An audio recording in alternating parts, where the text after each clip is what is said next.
السلام علیکم ورحمۃ اللہ وبرکاتہ۔ آج ہمارا باب نمبر 50 ہے۔ باب من لم يتوضأ من لحم الشاة والسویق، بکری کا گوشت اور ستو کھانے کے بعد وضو نہ کرنے کا بیان۔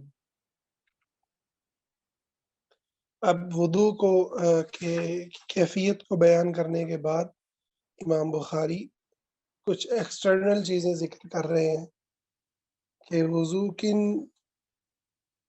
جو ہے وہ حوالوں سے پہلے تو کرنا ضروری ہے کا بیان ہوا ہے۔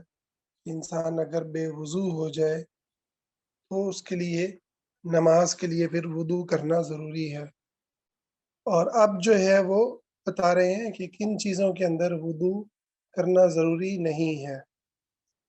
تو بکری کے گوشت کا خصوصی ذکر کیا کیونکہ نبی صلی اللہ علیہ وسلم کی تلقین ہے اونٹ کے گوشت کے بعد وضو کیا جائے، اگرچہ کہ یہ ایسا نہیں ہے کہ وضو ٹوٹ جاتا ہے، لیکن اس میں چکناہٹ ہوتی ہے اور اس کے گوشت کے اندر، تو جس کی وجہ سے اس کے حوالے سے وضو کرنے کا کو جو ہے اس کی ترغیب دی گئی ہے۔ اور یہ حدیث کو اس باب کو امام بخاری صحابہ کے مواقف سے ذکر شروع کرتے ہیں، ان کا کیا موقف تھا۔ وَأَكَلَ أَبُو بَكْرٍ وَعُمَرُ وَعُثْمَانُ رضی اللہ عنہم فَلَمْ يَتَوَضَّؤُوا، ابو بکر، عمر اور عثمان رضی اللہ عنہم نے گوشت تناول کیا اور اس کے بعد وضو نہیں کیا۔ تو یہ جو ہے اثر امام بخاری نے یہاں نقل کیا۔ اثر کہتے ہیں صحابہ کے قول کو، صحابہ کی بات کو اثر کہتے ہیں۔ اس کے بعد حدیث لے کر کے آئے ہیں جس کے راوی عبداللہ بن عباس ہیں، وہ فرماتے ہیں ان رسول اللہ صلی اللہ علیہ وسلم اکل کتف شاۃ ثم صلی ولم یتوضأ، کہ حضور صلی اللہ علیہ وسلم نے بکری کے شانے کا گوشت تناول فرمایا، اس کے جو اس کا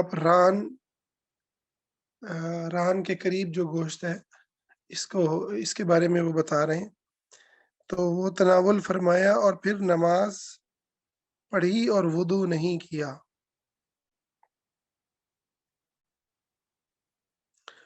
اور اچھا، یہ جو حضرت عبداللہ بن عباس رضی اللہ تعالی عنہ نے اس کا ذکر کیا ہے کہ آپ نے وضو نہیں کیا، اس کی ایک وجہ اور بھی ہے۔ ایک وجہ تو یہ ہے کہ اونٹ کا گوشت کھانے کے بعد تلقین کی گئی ہے کہ وضو کیا جائے۔ دوسری وجہ یہ ہے کہ ابتدائے اسلام میں آگ کے ذریعے جو چیز تیار کی جاتی تھی اس کو استعمال کرنے کے بعد وضو کرنے کا حکم تھا، اور اس کے بعد پھر یہ حکم منسوخ ہو گیا۔ اسی لیے سنن ابی داود میں روایت حضرت جابر رضی اللہ عنہ بیان فرماتے ہیں کہ رسول اللہ صلی اللہ علیہ وسلم کا آخری حکم یہ تھا کہ آگ سے تیار شدہ چیز کے استعمال کے بعد وضو کرنا ضروری نہیں ہے۔ تو یہ حکم تھا، اس لیے اس کو عبداللہ بن عباس رضی اللہ عنہ نے بھی مزید وضاحت کر کے بتایا کہ حضور نے گوشت کھایا اور اس کے بعد پھر آپ نے وضو نہیں فرمایا۔ اسی طرح سے عمر بن امیہ رضی اللہ عنہ سے روایت ہے کہ انہوں نے رسول اللہ صلی اللہ علیہ وسلم کو دیکھا کہ آپ بکری کے شانے سے گوشت کاٹ کاٹ کر کھا رہے ہیں۔ آپ کو نماز کے لیے بلایا گیا تو آپ نے چھری رکھ دی، نماز پڑھی اور نیا وضو نہیں کیا۔ تو اس سے یہ پتہ چلتا ہے کہ جو گوشت تھا آپ اس کو پکانے کے بعد چھری سے کاٹ رہے تھے۔ اس سے یہ بھی پتہ چلتا ہے کہ ہمارے ہاں جو کھانے پکانے کے انداز ہیں عربوں میں اس سے مختلف انداز آج بھی ہے اور اس زمانے میں بھی تھا۔ تو ہمارے ہاں جس طرح سے گوشت کو پکایا جاتا ہے اس کے بعد تو اس کو چھری سے کاٹنے کی ضرورت ہی نہیں رہتی. تو جب گوشت سخت ہو یا اس کے بڑے ٹکڑے ہوں تو اسی صورت میں گوشت کو چھری سے کاٹا جاتا ہے.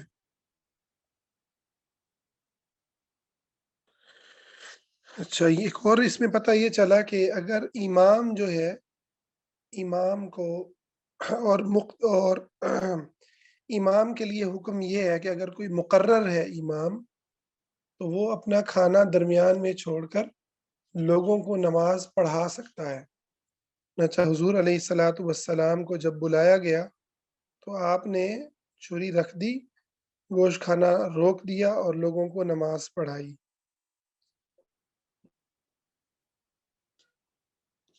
البتہ اگر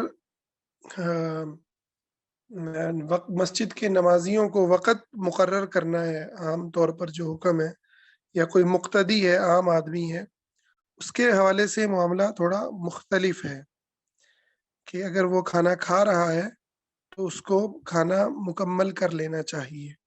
اس حوالے سے کئی احادیث موجود ہیں. جب کھانا حاضر ہو تو نماز نہیں ہوتی، یعنی نماز کامل نہیں ہوتی، کیونکہ انسان کا جو دل ہے وہ کھانے میں لگا ہوتا ہے. انسان بھوکا ہو اور کھانا سامنے ہو تو وہ پہلے کھانا کھائے اور پھر وہ جو ہے نماز کو ادا کرے.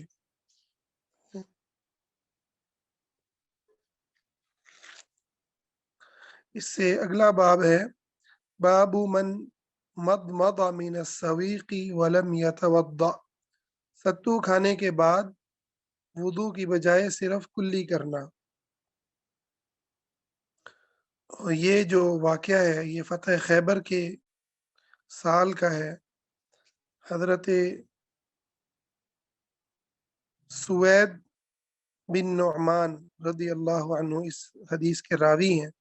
وہ فرماتے ہیں کہ فتح خیبر کے سال وہ رسول اللہ صلی اللہ علیہ وسلم کے ساتھ گئے تھے.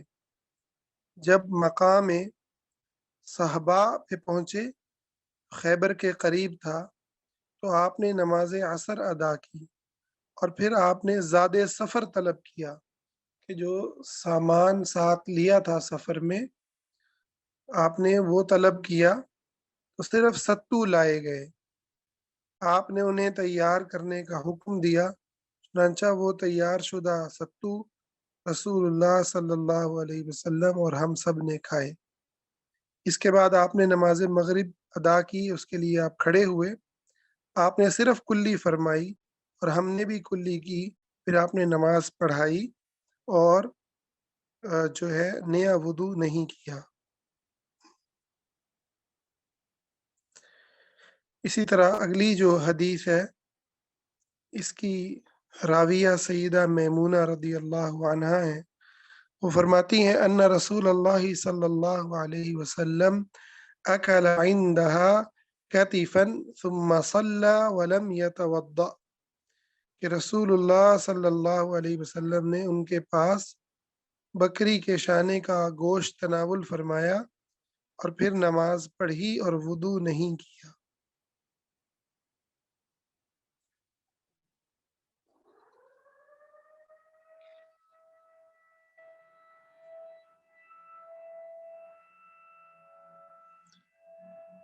اگلا باب ہے باب هل یمضمض من اللبن.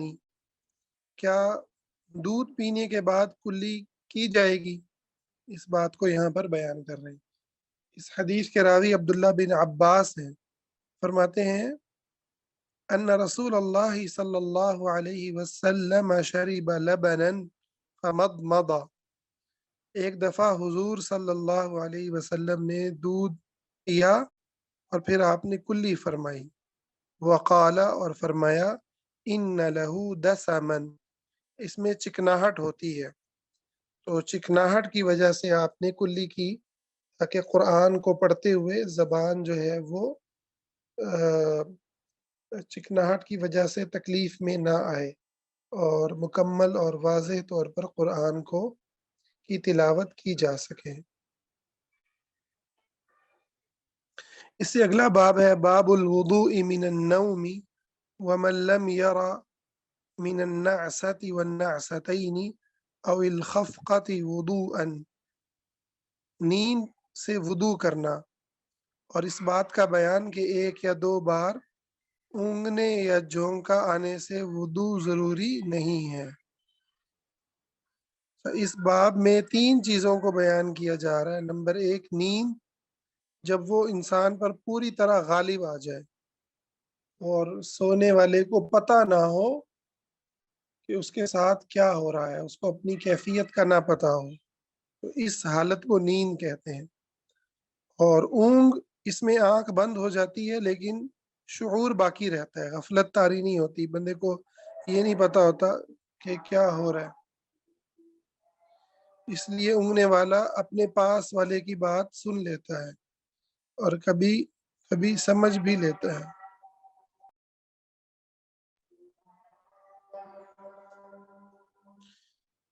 اچھا جی، اس کے بعد جھونکا، یہ اونگ سے اوپر والا درجہ ہے، اس میں سر ہلنے لگتا ہے اور تھوڑی اگر انسان بیٹھا ہوا ہو سینے سے ٹکرانے لگتی ہے۔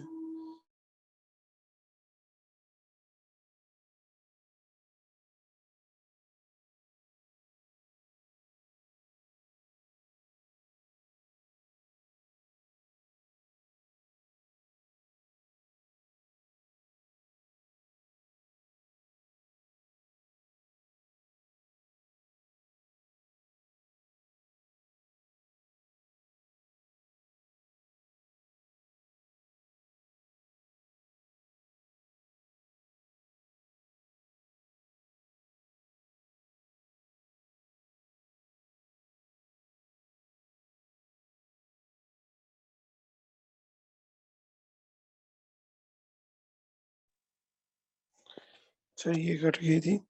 ہاں جی، تو ہم بات کر رہے تھے کہ جھونکا جو آنا ہے یہ نیند اور اونگ کے درمیان کا جو ہے وہ مرحلہ ہے، تو ان دونوں کے اندر وضو نہیں ہے، یعنی جھونکے میں اور اونگنے میں۔ البتہ نیند کے اندر جو ہے وہ وضو ضروری ہے، کیونکہ نیند میں انسان کو جب پتہ نہیں ہوتا اس کے ساتھ کیا ہو رہا ہے، تو اس بات کا چانس موجود ہے کہ اس کی ہوا خارج ہو جائے اور اسے علم بھی نہ ہو۔ اس حوالے سے جو حدیث ہے اگلی، اس کی راویہ اما عائشہ رضی اللہ عنہا ہے، وہ فرماتی ہیں کہ رسول اللہ صلی اللہ علیہ وسلم نے فرمایا اذا نعس احدکم وهو يصلي فليرقد حتى يذهب عنه النوم، تم میں سے اگر کوئی نماز پڑھ رہا ہو اور اس دوران اسے اونگ آ جائے تو وہ سو جائے تاکہ اس کی نیند پوری ہو جائے، نیند اس کی پوری ہو جائے۔ فَإِنَّ أَحَدَكُمْ إِذَا صَلَّى وَهُوَ نَاعِسٌ لَا يَدْرِي لَعَلَّهُ يَسْتَغْفِرُ فَيَسُبَّ نَفْسَهُ، کیونکہ تم میں سے اگر کوئی اونگتے ہوئے نماز پڑھے گا نیند کی حالت میں تو وہ نہیں جانتا کہ وہ اپنے لیے استغفار کر رہا ہے یا خود کو بری بات کہہ رہا ہے، بد دعا دے رہا ہے، یا منہ سے اس کے کچھ اپنے حق میں کوئی دعا کی بجائے غلط لفظ نکل رہے ہیں۔ تو اس لیے نیند کی حالت میں نماز کو مؤخر کرنے کا آپ نے مشورہ دیا کہ انسان سو کر کے اپنے آپ کو فریش کر لے، لیکن ایسا سونا نہیں کہ وہ فجر میں جا کے اٹھے، عشاء کی نماز جو ہے نا فجر میں جا کے پڑھے، یہ سونا نہیں۔ سونا ایسا ہو کہ انسان الارم لگا لے، 1-2 گھنٹے سو جائے، اگر اس کو نیند اس پر غالب ہے، تھکا ہوا ہے، اور پھر اٹھ کر کے نماز ادا کر لے۔ اس سے پتہ چلتا ہے کہ یعنی نبی علیہ الصلوۃ والسلام کے زمانے میں بھی صحابہ جو ہیں ان کی مختلف کیفیات ہوتی تھیں، مختلف حال احوال ہوتے تھے۔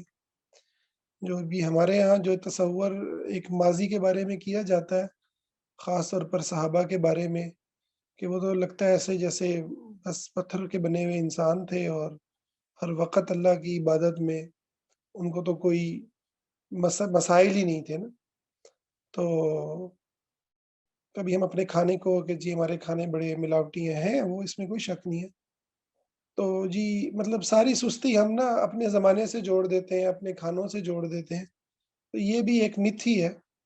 تو ورنہ آپ یہ احادیث سے دیکھیں، اندازہ لگائیں، یہاں حضور علیہ الصلوۃ والسلام مشورہ دے رہے ہیں، اور اپنے صحابہ کو ہی کہہ رہے ہیں، تو اور ان میں کوئی نہ کوئی ایسا ہوا ہوگا کسی کے ساتھ مسئلہ، تبھی آپ نے یہ بیان فرمایا ہے۔ اچھا، اگلی جو روایت ہے، یہ پچھلی روایت کے جو راوی ہیں وہ اماں عائشہ ہیں، جو آپ کے گھر میں ہوتی تھیں۔ جو اگلی حدیث کے راوی انس ہیں رضی اللہ عنہ، وہ نبی صلی اللہ علیہ وسلم سے روایت کرتے ہیں کہ آپ نے فرمایا، اذا نعس اذا نعس فی الصلاۃ فلینم حتی یعلم ما یقرأ۔ جب کسی کو نماز میں نیند آئے، اونگ آئے، تو اسے چاہیے کہ وہ سو جائے یہاں تک کہ اس کو پتا ہو کہ وہ کیا پڑھ رہا ہے۔ تو اس سے پتہ چلتا ہے کہ جب وہ سوئے گا تو لازم بات ہے اس کو جماعت تو نہیں ملے گی۔ تو بعض صحابہ بعض چیزوں کی وجہ سے جو ہے وہ لیٹ بھی نماز پڑھ لیتے تھے۔ ہمارے یہاں تو اتنا گلٹ پیدا کر دیا جاتا ہے، جو بندہ نماز پڑھنے لگ گیا ہے کہ بس اب جماعت نکل گئی تو پتہ نہیں کیا جو ہے نا وہ نفاق میں چلے گئے۔ تو اس انداز سے ریئیکٹ نہیں کرنا چاہیے، اور نبی صلی اللہ علیہ وسلم یہ بھی کہہ سکتے تھے، نہیں آج کے زمانے کا کوئی ہوتا نا، کوئی بزرگ بڑا، وہ کیا کہتا ہے، بھائی تم پہلے نہیں سو سکتے تھے، ٹھیک ہے نا، تو مسجد میں آ کے تمہیں نیند کرنی ہوتی ہے۔ سبحان اللہ، قربان جائیں حضور صلی اللہ علیہ وسلم کی تربیت پر، کہ آپ نے ایسے لفظ نہیں بولے، بلکہ آپ نے اگر کسی کو ایسا دیکھا ہے حالت میں تو آپ نے فرمایا بھائی تم سو جاؤ، ٹھیک ہے، اور نماز کو بعد میں ادا کر لو۔ تو یہ جو وسعت ہے، اور یہ جو انسانی کمزوریوں کا اعتراف کرنا ہے اور اس کے مطابق انسانوں کی رہنمائی کرنا ہے، یہ نہایت اہمیت رکھتا ہے، جس سے ہمارا دیندار طبقہ، ہمارے بڑے، وہ محروم ہیں، اور ہم ہر چیز کو پرفیکٹ چاہتے ہیں اور سمجھتے ہیں ہر چیز پرفیکٹ ہو سکتی ہے۔ اپنے بچوں کے اندر ہمیں خاص کر کے یعنی نمازوں میں، ان چیزوں میں پرفیکشن کی ہمیں عادت ہے، کہ ہم سمجھتے ہیں کہ بچے سب کام پرفیکٹ کر سکتے ہیں، پہلی رکعت کے اندر موجود ہو سکتے ہیں، ٹھیک ہے نا، اور سارے کام اور ساری مصروفیات ان کی ختم ہو سکتی ہیں، تو بس ان کو تھوڑا سا کھینچنے کی ضرورت ہے، حالانکہ ایسا نہیں ہے۔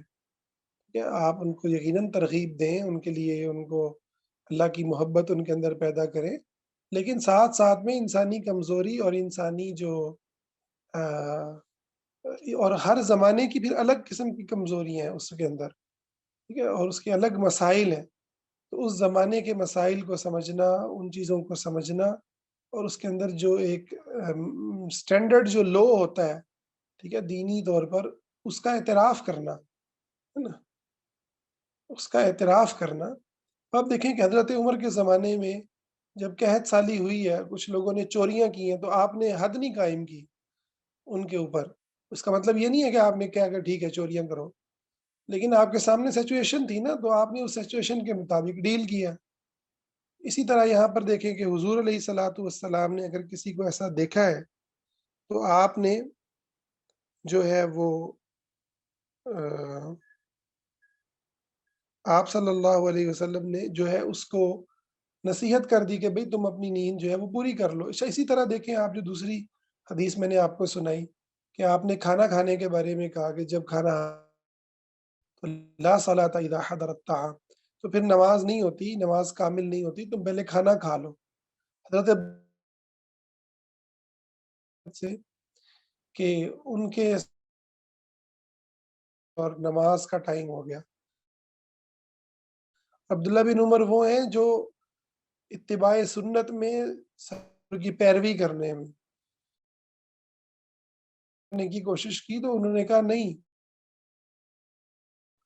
ٹھیک ہے، اور حضور کی حدیث کو یہ نہیں کہا کہ میں پہلے ہی کھا لیتے، نہیں ایسا ہو جاتا ہے، کھانا پکنے میں دیر ہو جاتی ہے، تو اپنے دماغ کے اوپر چیزوں کو سوار نہیں کرنا چاہیے، البتہ کوشش ضرور کرنی چاہیے انسان جو ہے نا وہ چیزوں پر پہنچ جائے، لیکن ایسا نہیں ہے کہ بس آپ اپنے بچوں کے بارے میں یا اپنے بارے میں جو ہے نا وہ ایک آپ اسٹینڈرڈ مقرر کر لیں، اور اس کے بعد آپ اس سے نیچے آئیں تو آپ شدید ڈپریشن میں چلے جائیں۔